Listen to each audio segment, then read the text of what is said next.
Unsung heroes of acting. Oh, Miss Celie, why are you always covering up your smile? Show me some teeth. Show me that pretty smile. Oh, girl, you need a smiling lesson.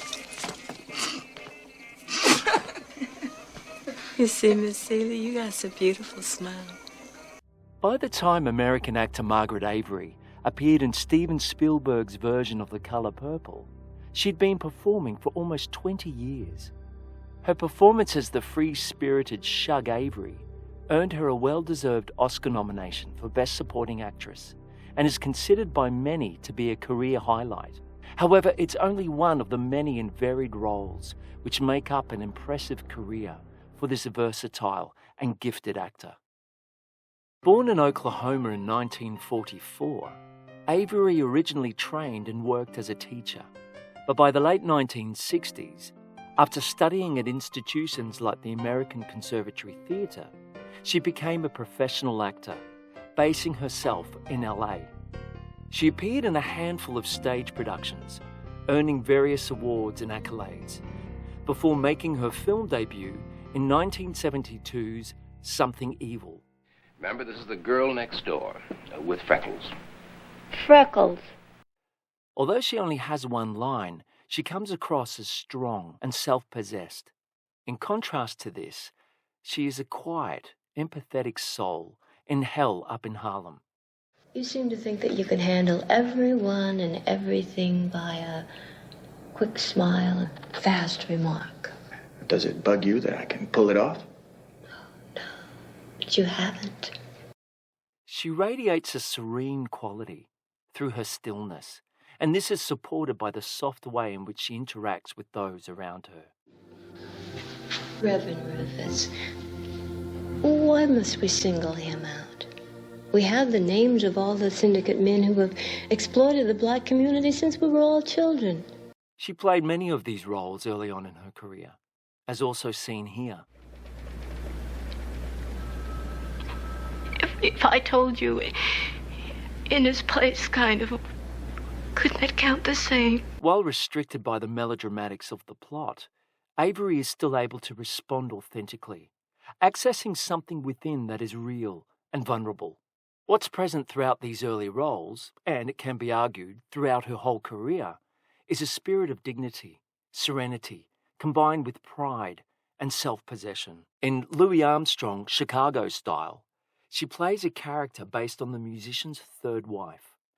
It was a performance that earned her an Image Award, given to her by the National Association for the Advancement of Colored People. It's not too hard to see why, as she marries vulnerability with great strength and serenity. Is that it? Yeah, I guess that's a problem. Partially. Partially. Yeah. No, the real problem is, Louis, I don't want to get all worked up so I can get hurt again. Now look at me, you got me almost crying. I said I'd never cry over no man again, let alone Louis Armstrong. Oh, get out of here. Go! A great feature of her work is that she doesn't need many words for her to tell the audience what sort of person she is. This is achieved through her poise, the way she lets the energy emanate from within her. We see her quietness, fragility, but also her strength. This is something also evidenced in a similar role in a biopic based on another musician, Scott Joplin. Have you ever been to St. Louis? What? Like it? Yeah. Maybe you can come and visit sometime. Maybe. Unsurprisingly, Avery is also a master of comedy, possessing a great flair for timing and delivery. Come on. Ain't no way you gonna get me to do that. I would only give myself totally to a man that gets involved, really involved.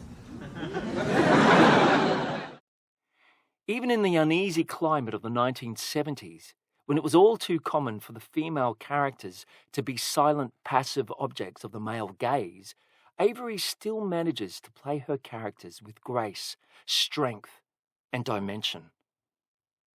Here, we see an early prototype of the character she plays in The Color Purple. Assured, dexterous, forthright, flirtatious. Well, we always did think alike. And we always seemed to go after the same things. Yeah. Remember that time you both tried out for the marching band and Olivia kept dropping the baton? You know why?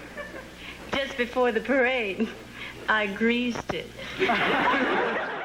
In 1977, she starred opposite the comedian Richard Pryor in Which Way Is Up, a film that with the passage of time has not dated particularly well.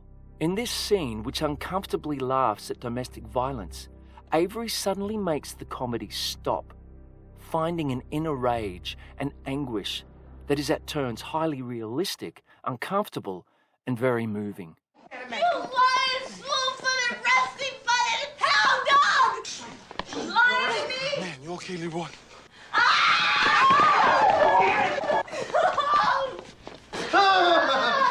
Let go of me! I loved him! Look at him! The late 1970s and early 80s continued to be a mix of passive and strong characters, played with her ever-present gift for subtlety and empathy. Well, all we can do is what we're doing. Rest is in his hands. Ain't for us to question. Her breakthrough role came in 1985 with her role as Shug Avery in Steven Spielberg's version of Alice Walker's novel, The Color Purple. Your pa love you.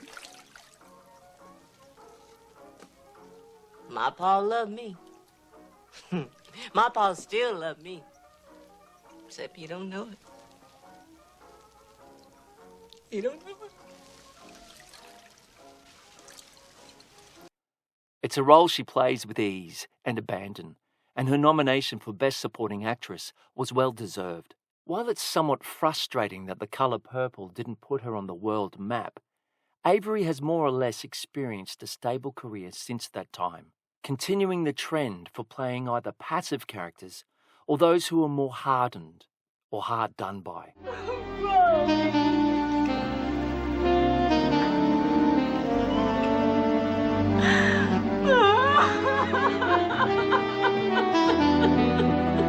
Later career roles have seen her mature into playing more stately characters, with her ever-present gift for integrity and dignity. Now, I was looking in the window. I saw him kiss you. Look at me, Catherine. I'm sure he's a very nice young boy. But you got to be careful.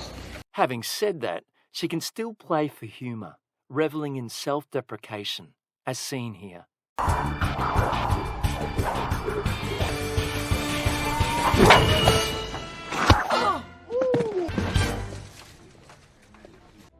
Margaret Avery has been a jobbing actor for over 50 years, and her career is a testament to not only her talent, but to her tenacity. She has played the whole gamut of characters, ranging from meek and mild to assertive, proud, and powerful women. While not a household name, Margaret Avery is an actor who's deservedly revered and respected.